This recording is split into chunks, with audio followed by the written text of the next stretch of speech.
ભજેશ્વર પ્રીતમ માં આનંદ ઘનજી ભગવંત જેવી વિરલ વિભૂતિ જ્યારે શબ્દો આપે છે ત્યારે એ શબ્દો મંત્રોમાં ફેરવાઈ જાય. આનંદ ઘન 24 એ શબ્દોનો સમૂહ નહીં, મંત્રોનો સમૂહ. આપણી પરંપરામાં 2 શબ્દો છે, મંત્ર ચૈતન્ય, મૂર્તિ ચૈતન્ય.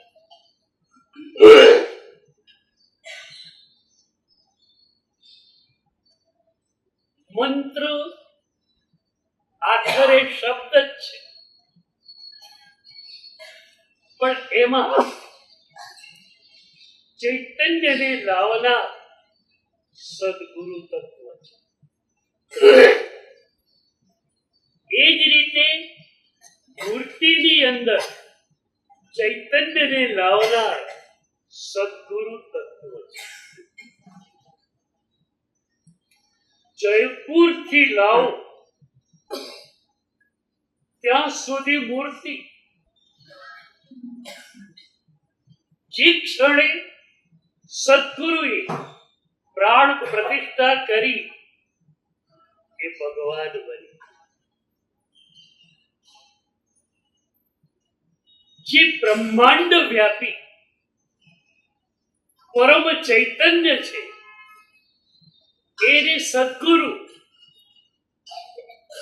પોતાની ચારિત્ર શક્તિથી, મંત્ર શક્તિથી પ્રતિમામાં અવતરિત કરે છે.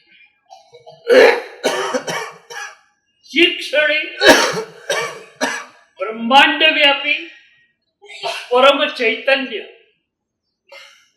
મૂર્તિમાં દાખલ થયું એ ક્ષણે મૂર્તિ મૂર્તિ ન રહી, ભગવાન બની. મહાવીરમાં રહેલા સિમંદર દાદા અને અહીંયા દેરાસરમાં રહેલા સિમંદર દાદા એક સરખું ફળ આપે છે, કારણ કે એમની ચેતનાને મૂર્તિની અંદર અવતરિત કરવામાં આવે છે.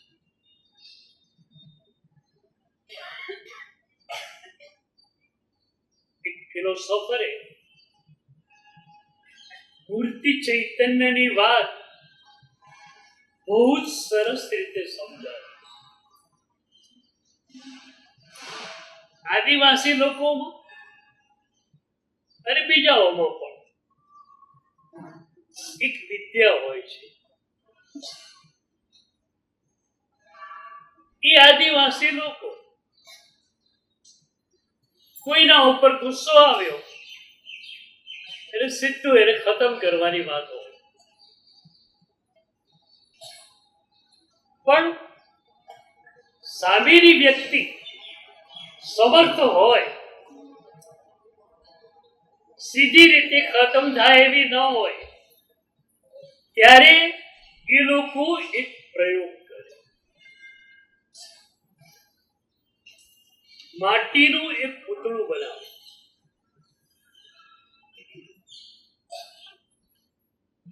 શિલ્પી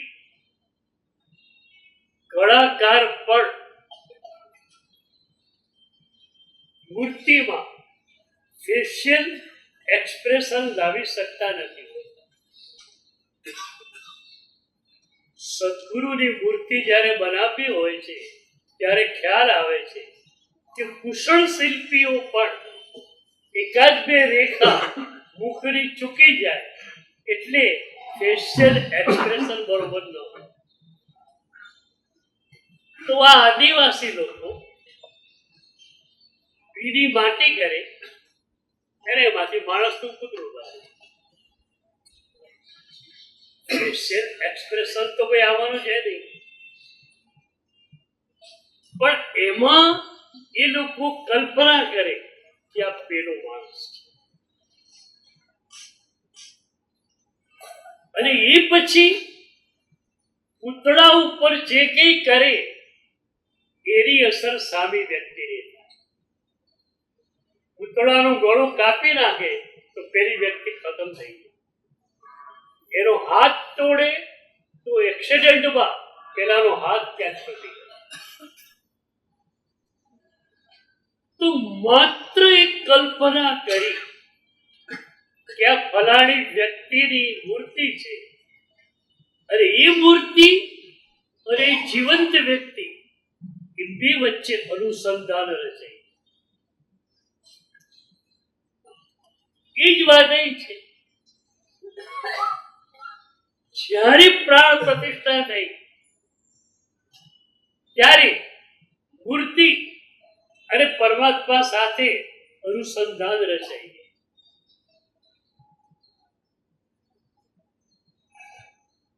તો કેટલા બળભાગી છીએ આપણે કે આ પંચમ કાળમાં પણ આપણને સાક્ષાત પ્રભુ મળ્યા છે. હું તો મૂર્તિ શબ્દનો ઉપયોગ ક્યારે કરતો જ નથી. ભક્તની ડિક્શનરીમાં, ભક્તની વોકેબ્યુલરીમાં મૂર્તિ શબ્દનું અસ્તિત્વ નથી. ભગવાન, મારા ભગવાન. હવે મૂર્તિનું પરમાત્મા સાથે અનુસંધાન થયું. તમારું એ મૂર્તિ સાથે અનુસંધાન થવું જોઈએ. મારા દાદા, મારા ભગવાન એટલે તમારું એ મૂર્તિ જે ભગવાન બનેલ છે એની જોડે અનુસંધાન થાય. સદગુરુ બધું જ કરવા તૈયાર. કેટલી કૃપા સદગુરુની કે સાક્ષાત પ્રભુ એમણે આપણને આપ્યા. અને એ પરમાત્મા સાથે આપણું અનુસંધાન પણ સદગુરુએ કરાવ્યા.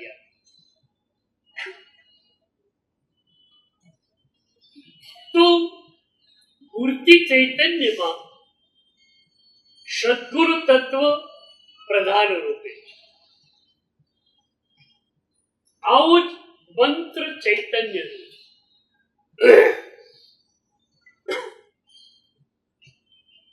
સિદ્ધ યોગી પુરુષ હોય, એની પાસે કોઈ વ્યક્તિ ગઈ, સાહેબ દુઃખી છું, આમ છું, તેમ છું. એ એક વાક્ય જ આપે, ન સંસ્કૃત હોય ન પ્રાકૃતમાં એ વાક્ય હોય, સીધી સાદી ભાષામાં વાક્ય હોય, પણ જ્યારે આવા યોગી પુરુષ આપે છે ત્યારે શબ્દ શબ્દ ન રહેતા મંત્ર ચૈતન્ય બને.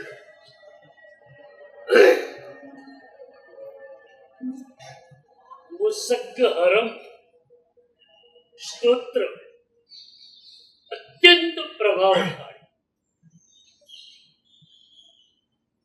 પેલા 5 સિદ્ધ વિદ્યા એવી એમાં મુકાયેલી કે મુસગ્ગહરમ બોલો અને દેવ હાજર. પણ એક જ્ઞાની પુરુષે જોયું કે લોકો આનો દુરુપયોગ કરી રહ્યા છે, એટલે એમણે મુસગ્ગહરમ માંથી એ શક્તિ ખેંચી.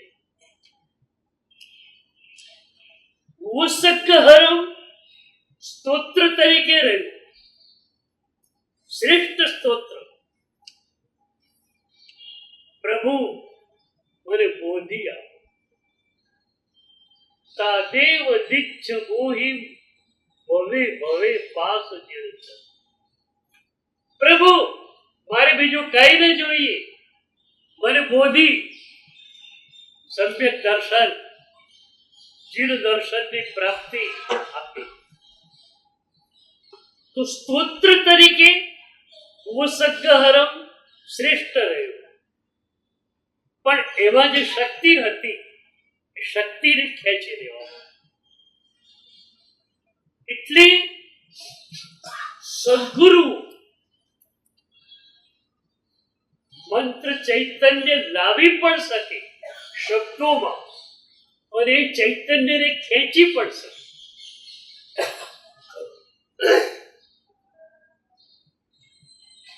લિવિંગ વિથ ધ હિમાલયન માસ્ટર્સમાં સ્વામી રામે એક પ્રસંગ આલેખ્યો. એક વાર ગુરુ અને સ્વામી રામ જંગલમાં ફરી રહ્યા છે. ત્યાં ગુરુએ એક વૃક્ષ ઉપર એક ઔષધિ જોઈ. એવી ઔષધિ હતી જે ઘણા દર્દોમાં કામ લાગે એવી હતી.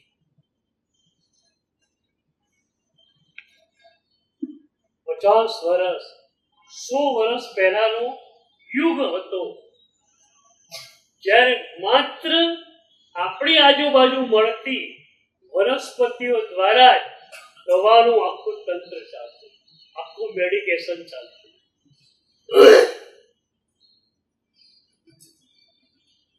તો ગુરુએ જોયું ઔષધિ છે, ક્યારેક મળે એવી, રેરેસ્ટ ઓફ રેર. ગુરુ વૃક્ષ ઉપર ચડ્યા, એક ડાળી પાસે બેઠા અને ધીરેથી ઔષધિ ચૂંટવા લાગ્યા. સ્વામી રામે ઉપર જોયું તો ગુરુ જે ડાળી ઉપર બેઠેલા એની બાજુની ડાળી ઉપર ભમરાઓનો મધપૂરો. સ્વામી રામ ગભરાઈ ગયા. સીજ ડાળી હલે બાજુની અને ભમરાઓ છંછેડાય તો શું? સેંકડો હજારો ભમરાઓ તૂટી પડે.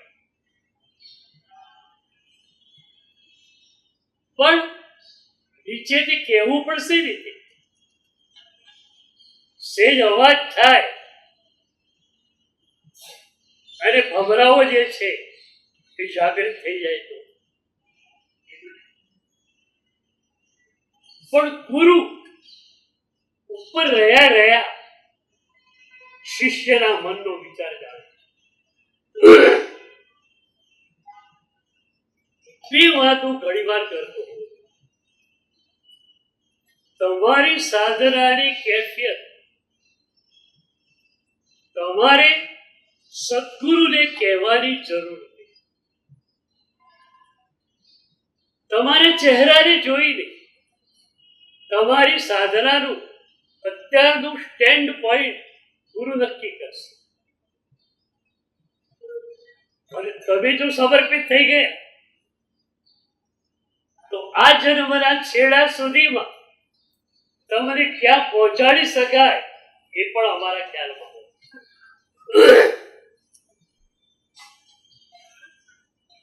માત્ર તમારું સમર્પણ જરૂરી છે. જે પણ સદગુરુ પ્રત્યે તમારું હૃદય ઝૂકેલું છે એ સદગુરુના ચરણોમાં સંપૂર્ણતયા ઝૂકી જાય. પછીની બધી જ જવાબદારી સદગુરુની છે. તમને મોક્ષ આપવાની જવાબદારી સદગુરુની છે. તમારી પાસે માત્ર સમર્પણ જોઈએ. તો સદગુરુ તમે ન કહો તો પણ તમારી અત્યારની સાધનાનું સ્ટેન્ડ પોઈન્ટ જાણે છે. એ જ રીતે તમારા વિચારોને પણ જાણે છે. અંતર્યામી છે ને.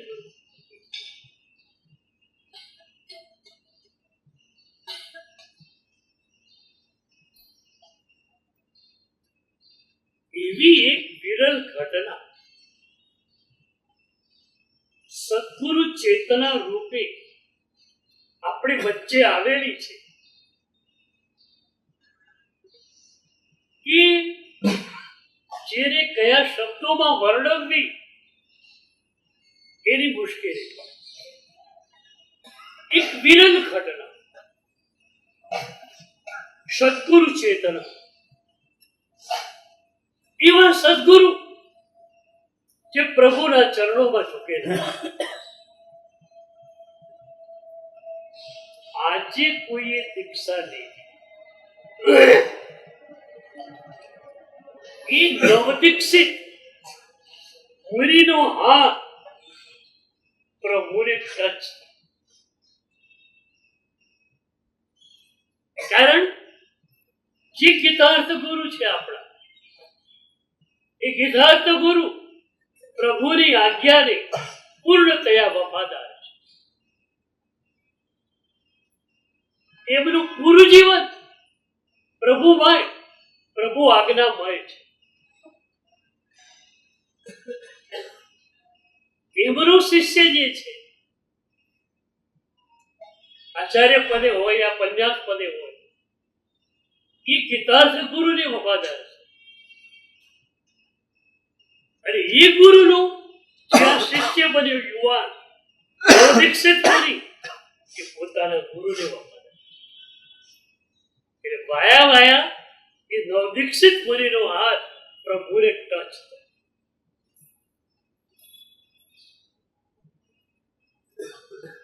તમે પણ પ્રભુનો સ્પર્શ કરો છો. પહેલા પણ તમને પૂછેલું કે એ સ્પર્શ કરતી વખતે શું થાય છે. સાક્ષાત પ્રભુનો સ્પર્શ થતો હોય એવી ફિલિંગ્સ આવે છે. તો કે આપણા લોકોએ તો શું કર્યું, આંગિયા ચાંદીના મૂકી દીધા. હવે અમે પ્રાણ પ્રતિષ્ઠા મૂર્તિમાં કરી, ચાંદીના આંગિયામાં તો 9 અંગોમાંથી જે રેસ નીકળે, જે ઉર્જા નીકળે, એ તમે દબાવી દીધી. 500 વર્ષ પહેલાની મૂર્તિ જમીનમાંથી નીકળે છે, બિલકુલ અક્ષર, ચહેરો એટલો સરસ, અને શરીરમાં પણ ક્યાંય ડાઘ. એક અવિધિ થઈ એટલે બીજી અવિધિ શરૂ. ચંદનની જ પૂજા હતી, કેસરની પૂજા હતી. ચંદન ઠંડુ છે. તમે બીજી પૂજામાં દુહો પડશો, બોલો શીતલ ગુણ જેમાં રહ્યો, શીતલ પ્રભુ મુખ રંગ, આત્મ શીતલ કરવા. પ્રભુને ચંદનથી હું અર્ચું છું કેમ? પ્રભુ તો ઠંડા છે, મારી જાતને મારે ઠંડી પાડે. ચંદનની જ પૂજા હતી, પણ ત્યાં કેસરની પૂજા ચાલુ થઈ. પછી આપણા ભક્તો કેસર તો ઊંચામાં ઊંચું ગણાય, ચંદન તો હાવ લાકડું છે, એકદમ લાલ ઘૂમ કેસર બનાવે. એ કેસર વાપરવાને કારણે મૂર્તિની અંદર જે છે સેજ ખાડો પડે. અસર તો થાય, કેસરની ગરબીની સેજ ખરબચડું થયું એટલે કોઈ બુદ્ધિશાળીએ વિચાર કર્યો કે આ ખરબચડું તો સારું લાગતું નથી, તો અહીંયા ભગવાનને તો શું બનાય, ચાંદી સોનાથી બની.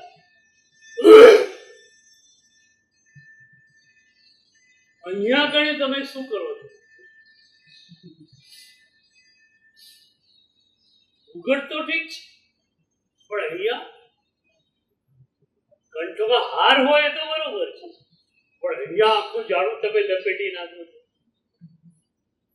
તમે શ્રીમંત થયા એ તો બરોબર, દેવદ્રવ્યના કરોડો રૂપિયા તમારી પાસે છે એ પણ બરોબર, પ્રભુની ભક્તિ કેમ કરવી એ તો અમને પૂછો.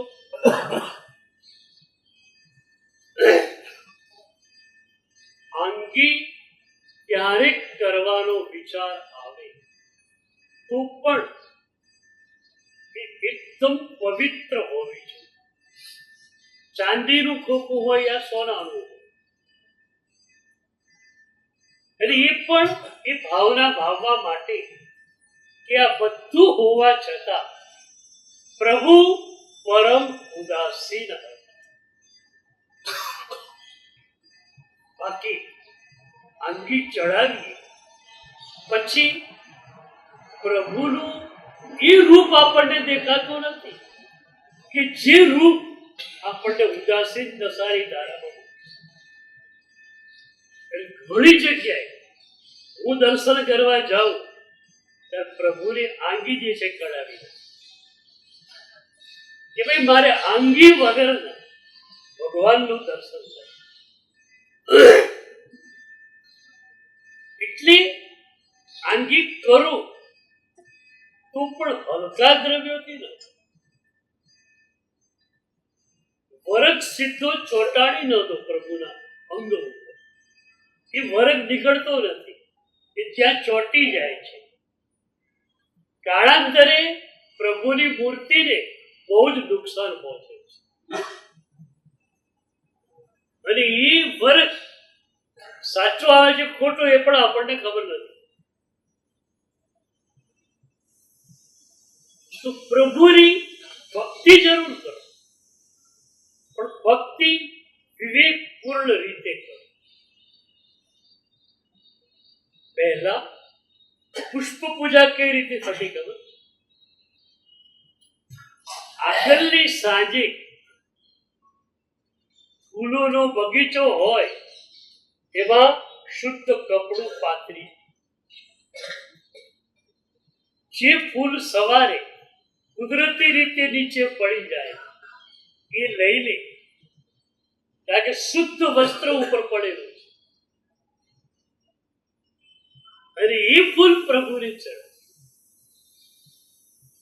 કદાચ એકદમ પાકે ઘેરું લાગતું હોય આ ધીરેથી તમે એને ચૂકી,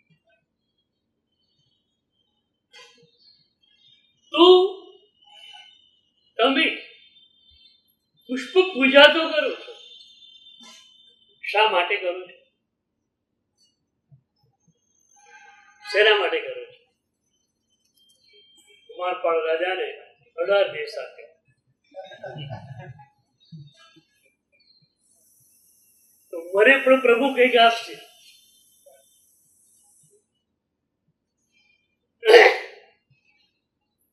સ્નાત્ર પૂજામાં અભિષેક પૂજા અને પુષ્પ પૂજા બે જ આવે છે, અને એટલે બહુ સરસ પંક્તિ સ્નાત્ર પૂજામાં આવે છે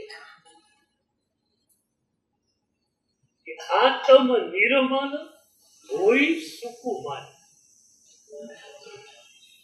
આત્મ નિર્મલ હોય સુકુમાર. પ્રભુના અભિષેક દ્વારા મારો આત્મા નિર્મળ થાય. એ પ્રભુની પૂજા કરતા હો તમે, મારા ભગવાન મેરુ પર્વત ઉપર મેં પ્રભુનો અભિષેક કરેલો કે નહીં મને ખબર નથી, પણ એ સાક્ષાત ભગવાન મારી પાસે આવી ગયા છે અને એ પ્રભુનો હું અભિષેક કરી રહ્યો છું. એટલું બધું ભાવ તમારા હૃદયમાં હોય આંખો ભીરી ભીરી ભરેલી હોય તો શું થાય? તમારો અભિષેક થઈ જાય, તમે નિર્મળ બની જાઓ. અને પુષ્પ પૂજાથી શું થાય? તમારી જાત કોમળ બને. પ્રભુ, આ ફૂલ કોમળ છે, એને તારા ચરણોમાં એટલા માટે મૂકું છું, હું પણ એના જેવો કોમળ બને.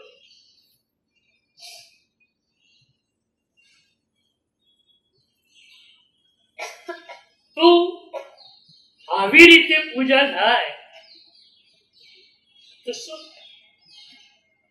તમે પૂજા કરીને નીચે ઉતરો ને, તમારો ચહેરો જોઈને કોઈને ખ્યાલ આવી જાય કે પ્રભુનો સ્પર્શ કરીને આવી.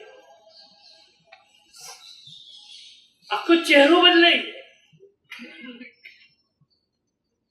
પ્રવચન સાંભળવા માટે તમે બેઠેલા 7 વાગે, 8:30 અહીંથી ઉઠશો. તમે આવ્યા ત્યારે ચહેરો જુદો હતો, જશો ત્યારે ચહેરો જુદો હશે. બરોબર? વહેલી સવારથી એક રણઝડાટી હોય ત્યારે 7 વાગે, ત્યારે સદગુરુના શબ્દો મને મળે. અને એ સદગુરુના શબ્દોને તમે અસ્તિત્વના સ્તર પર જીરો. ભલે થોડા શબ્દો યાદ રહે, એકાદ પોઈન્ટ જ યાદ રહે, પણ એ થોડા શબ્દો તમારા અસ્તિત્વને બદલી નાખશે. હૃદયનું પ્રતિબિંબ આંખો અને ચહેરો પાડે છે. હૃદયની નિર્મળતા ચહેરા ઉપર દેખાશે, આંખોમાં દેખાશે. તો હૃદયની અંદર જે ફેરફાર થયો એ આંખોમાં દેખાશે, ચહેરા પર દેખાશે. એક સદગુરુ પાસે તમે જાઓ, એમનો પવિત્ર ચહેરો જુઓ, શું એમના હૃદયની નિર્મળતાનો અનુભવ એ મુખ જોતા તમને. અને એથી આગળ તમે વધેલા હો તો સદગુરુની ઉર્જાને પકડી શકો. હિંમતભાઈ બેડાવાલા, શશિકાંતભાઈ, પ્રાણલાલભાઈ, આ બધા બદ્રીની યાત્રાએ જતા.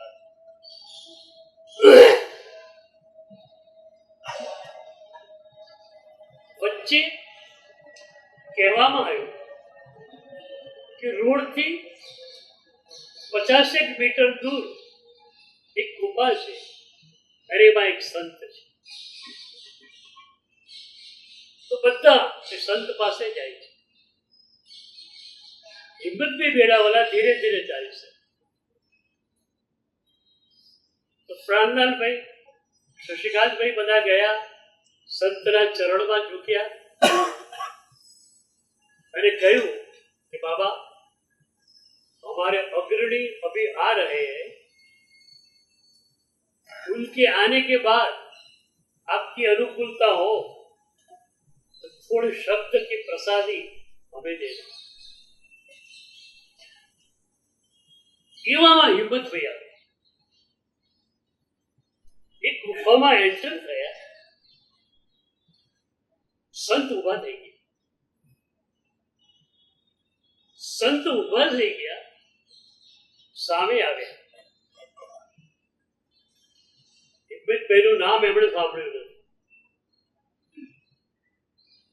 હિંમતભાઈને જોવાનો કોઈ સવાલ નથી. સંત સામે આવ્યા, હિંમતભાઈનો હાથ પકડ્યો અને કહ્યું, आप यहाँ क्यों आए?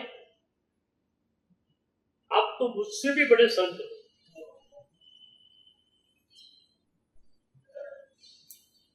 आप तो मुझसे भी बड़े संत हो. કઈ રીતે ખ્યાલ આવે? જ્યાં એ ગુફાઓ પ્રવેશે અને હિંમતભાઈની ઉર્જા એ ટચ થઈ સંત ઉભા થઈ. એમને મુખ જોવાની પણ જરૂર નથી, સીધી ઉર્જાનો સ્પર્શ અનુભવી શકતા. તો એક પ્રવચન સાંભળો, હૃદયમાં પરિવર્તન આવે તો ચહેરા ઉપર પણ આવશે. ચહેરો આનંદથી છલકાતો હોય. સદગુરુના શબ્દો મળે,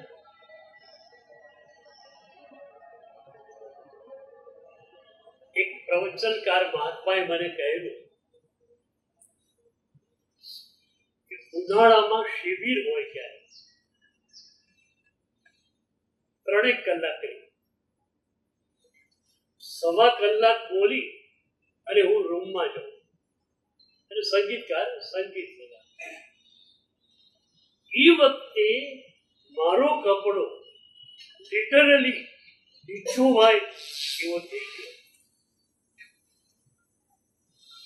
મોટા જેટલું પાણી પરસેવાનું એમાંથી નીકળ્યું.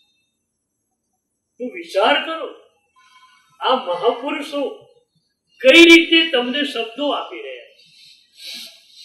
એમના પોતાના શરીરની પણ પરવા નથી કરી. બસ માત્ર એક વાત છે કે પ્રભુની આજ્ઞા છે, સિદ્ધિ છે તો વિનિયોગ કરવો જોઈએ. મારે બીજાને આપવું છે.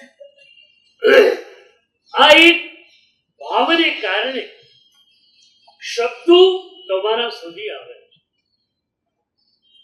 નહીતર હું વારંવાર કહું છું તેમ અનુભૂતિવાન જે પણ સદગુરુ હોય એ મૌનમાં હોય.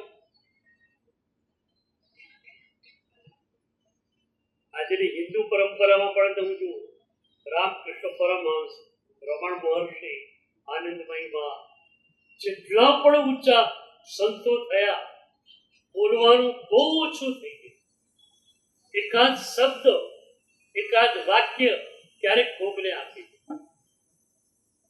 પોતે પોતાની ભીતર જ હોય. અંદર એટલો બધો આનંદ મળતો હોય કે બહારની દુનિયામાં આવી કેમ શકે. એ અંદરનો રસ તમને ચકાડવો છે. તમને પણ એકવાર અંદરનો રસ ચાખવા મળી જાય. બહાર કઈ છે નહીં. ઋષિ કહે છે તૈત્તિરીય ઉપનિષદમાં, રસો વૈસ, રસો વૈસ, રસ માત્ર એ છે જે તમારી અંદર છે. બહાર તો કુચ્ચા છે. પણ શું થયું? You have no option. હજુ સુધી તમારી પાસે વિકલ્પ નથી. ખરેખર મને તો નવાઈ લાગે. પ્રભુ શાસન જેને મળે એને વિકલ્પ મળી જાય કે અંદર સુખ છે. બહાર તો સુખ દુઃખની ઘટમાળ છે. કંઈક સારું મળ્યું, કંઈક સારું થયું તો સુખની લાગણી, કંઈક અણગમતું થયું તો દુઃખની લાગણી. પણ અંદર આનંદ છે. એક પણ ઘટનામાં આનંદ આપવાની તાકાત નથી. આનંદ માત્ર તમારી ભીતર છે. અને તમે ભીતર જતા છો. મજાની હિન્દુ કથા આવે છે કે ભગવાનને વિચાર આવ્યો કે અમૃત તત્વ જે છે એને એવી રીતે મૂકું સંતાડીને કે અધિકારી માણસની જ દૃષ્ટિ જાય. તો શું કરું? આકાશમાં મૂકું? માણસ તો ક્યાંય બોલતો નથી. નીચે પાતાળમાં મૂકવું, માણસ ક્યાંય જવાનો. ક્યાં મૂકવું? અમૃત તત્વ. છેલ્લે પ્રભુએ વિચાર કર્યો કે એના હૃદયમાં મૂકી દો, કે એના હૃદયમાં ક્યારે જવાનો. એટલે અમૃત તત્વ તમારી ભીતર છે, તમે બાર ફાફા માર્યા કરે. થોડું એક વાત તમને આજે પૂછું. ચલો તમને સ્વનો અનુભવ નથી, પરનો અનુભવ છે. કરોડ રૂપિયા હોય ત્યારે જે સુખ આનંદ રહે, સુખ. 5 કરોડ થાય એટલે 5 કરોડ થઈ જાય. પૈસા વધે એમ સુખ વધે. તમારું ગણિત શું છે? તમારો રેશિયો શું? પૈસા વધે એમ સુખ વધે. તો જેમ જેમ પૈસા વધતા ગયા તેમ તેમ સુખ વધતું ગયું. પોતાના જ જીવનને જુઓ, તમારા જ મનને જુઓ કે તમારા મનમાં પૈસા વધ્યા તેમ શાંતિ વધી કે અશાંતિ વધી? સુખ વધ્યું કે દુઃખ વધ્યું?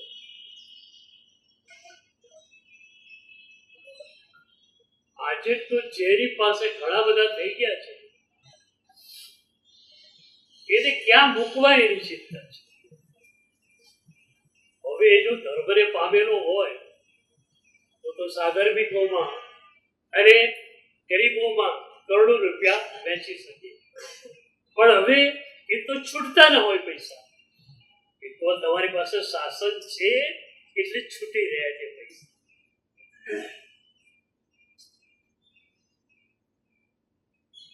અમારા વિરેનભાઈ મને કે સાહેબ શું પ્રભાવ છે શાસનનો. હવે કંકોત્રી લખવાની, પેનથી 2-4 કંકોત્રી ઉપર લખવાનું, આ ભગવાનને મળે, આ ભગવાનને મળે, અને એના 20 લાખ રૂપિયા.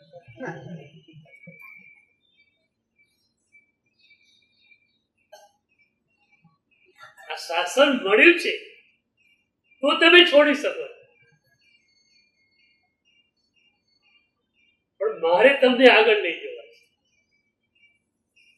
આ રીતે છોડો છો એ તો બરોબર છે.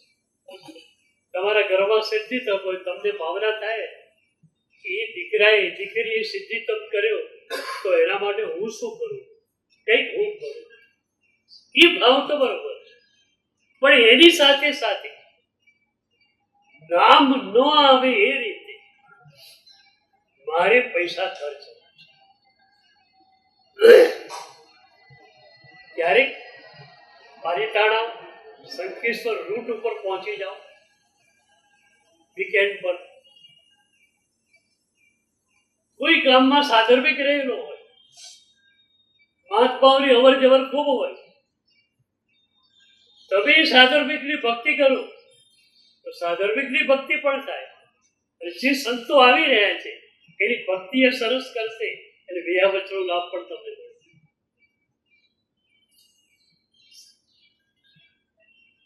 એવા સાધર્મિકો આપણા છે જેણે એક ટંક ખાધું, બીજા ટંકમાં શું ખાશું એની ચિંતા છે. હું તો ઘણી વાર કહું છું કે આપણે તો શ્રીમંતો ઘણા છે, એને શિખરો ઘણા છે પર્વતના. એ શિખરોને ગબડાવી દઈએ ને તો ખીણપુર રહી જાય. તમારો પોકેટ એક્સપેન્સ કેટલો, વીકેન્ડ પર બહાર જાઓ ત્યારે ખર્ચ કેટલો, અને એની સામે સાધર્મિકો માટે ખર્ચ કેટલો.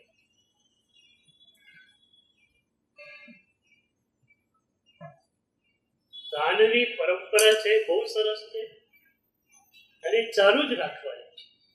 દેવ દ્રવ્યમાં, સાધારણ દ્રવ્યમાં, બધી જ જગ્યાએ. પણ એની સાથે તમે બીજું શું કરી શકો એ તમે વિચારી શકો. દાખલા તરીકે આ સંઘમાં તમે છો તો આ સંઘના સાધારણમાં જે પણ જોઈએ એમાં તમે સહયોગ આપો એ તો તમે ડ્યુટી પરફોર્મ કરી કહેવાય, એ દાન ન કહેવાય. કારણ કે આ તો તમારી એક નૈતિક ફરજ છે કે સંઘના સાધારણમાં ખોટું ન હોવું. મારે તો છે ને એક સંઘમાં એવા ભાગ્યશાળીઓ જોઈએ છે જે કહી દે ટ્રસ્ટીઓને ખર્ચ ઉદારતાથી કરો, જેટલું સાધારણમાં ખોટું પડે લાભ બને. હું હવે 10, 20, 25 લાખ ખર્ચું છું, તો મારા સભ્યના સાધારણમાં હું કેમ ન?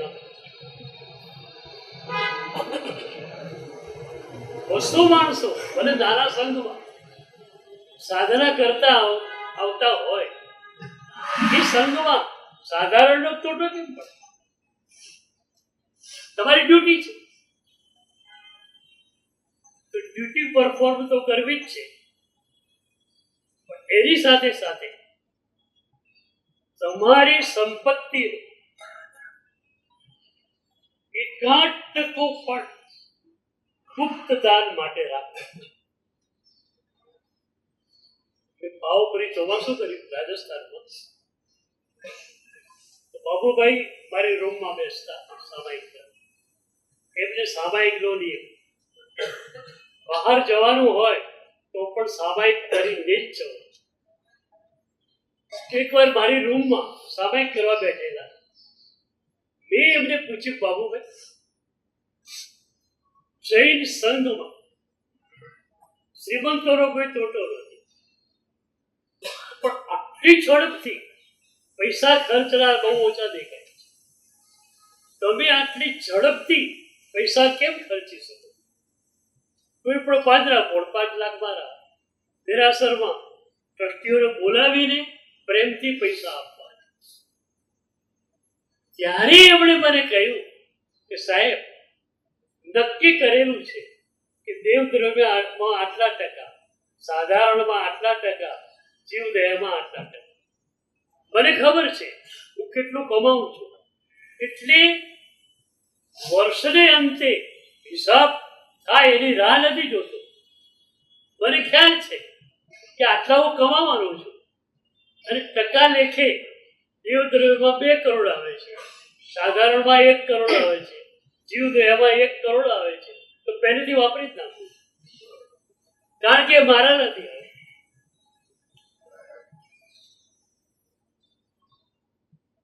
ખરેખર દાનની એક મજાની પરંપરા આપણને મળી છે.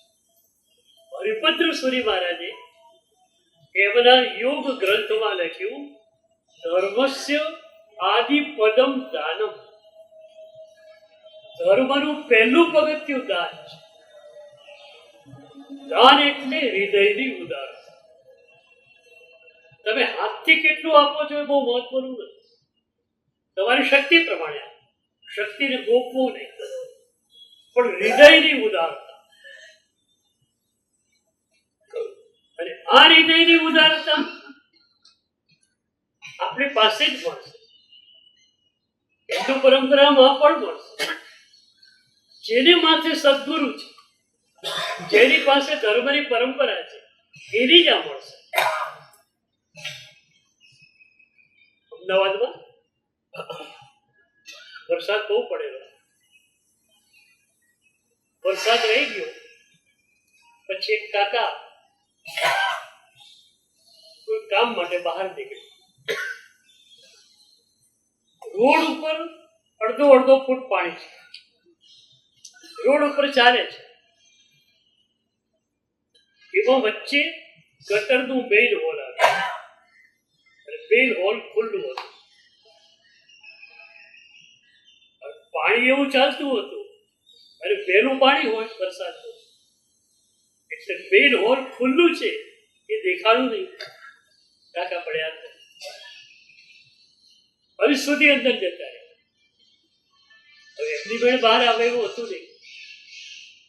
ત્યાં એક ભાઈ આવ્યો, એને જોયું કાકા અંદર પડ્યા છે, એટલે એને કહ્યું, કાકા હાથ આપો, હું તમને બહાર કાઢું. કાકા તો જાણે ઠાડે રમ મોડે રમ જાણે હાથ ઊંચો કરે. પેલા થયું કાકા સાંભળતા ઊંચું હશે એટલે એને ચોરથી કહ્યું, કાકા તમારો હાથ આપો તમને બહાર કાઢું. કોઈ ઠાડે રમ મોડે રમ જાણે. ત્યાં કાકાનો પડોશી નીકળ્યો. એ તાર સમજી ગયો. એને પેલાને કહ્યું, તારા કાકાને બહાર કાઢવા છે. હા, કાઢવા જ પડે, અંદર પડી ગયા છે. પરંતુ પછી હાથ આપો એમ. કાકાએ જિંદગીમાં કોઈને કઈ આપ્યું છે તને હાથ આપો. હું કાકાનો પડોશી છું. મને તો રોજ વિચાર આવે કે આ કાકી કઈ રીતે લઈને આવે. ત્યાં તો હાથ આપવો પડે. એટલે કાકા આપે કરે વાતમાં માલ નહીં. જો હું શું કરું છું, એ ગયો, કાકા મારો હાથ પકડો. કાકા મારો હાથ પકડો. કાકાએ પકડ્યો, બહાર નીકળી ગયો. ગટરમાં પડ્યો. શું થશે એની ચિંતા છે. અને પેલો પછી હાથ આપો આપવું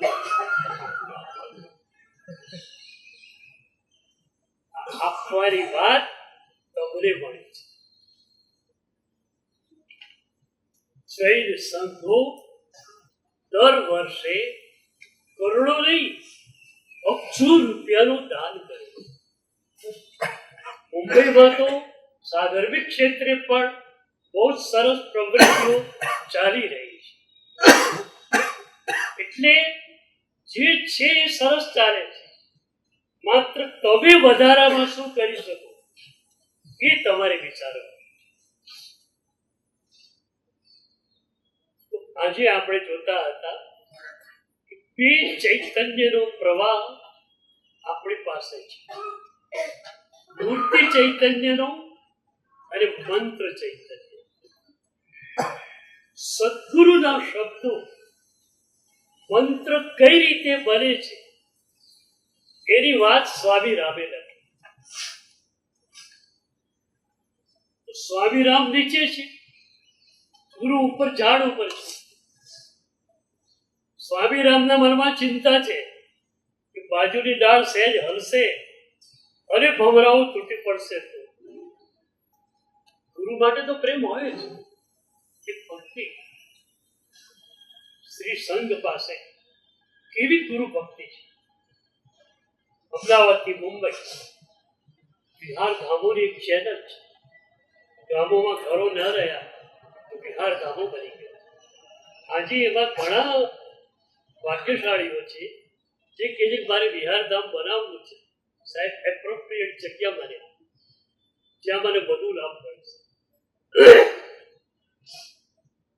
એટલે તમે બધી જ રીતે દાનની પરંપરા વહાવી રહ્યા છો, પણ એમાં ગુપ્ત દાન એ મારી વાત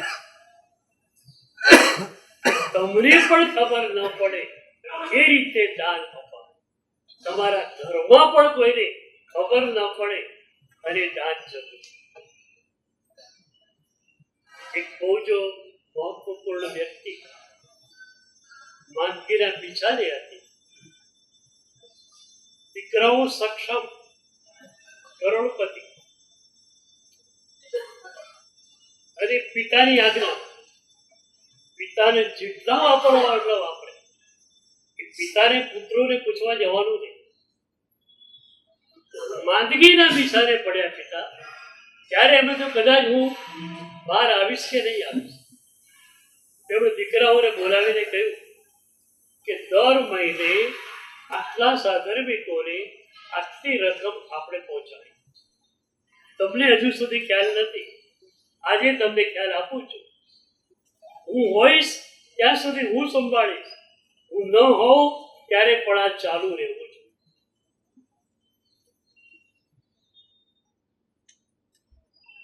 સદગુરુ પ્રત્યેની ભક્તિ સ્વામી રામમાં છે. સ્વામી રામ અકળાય છે. શું થાય છે?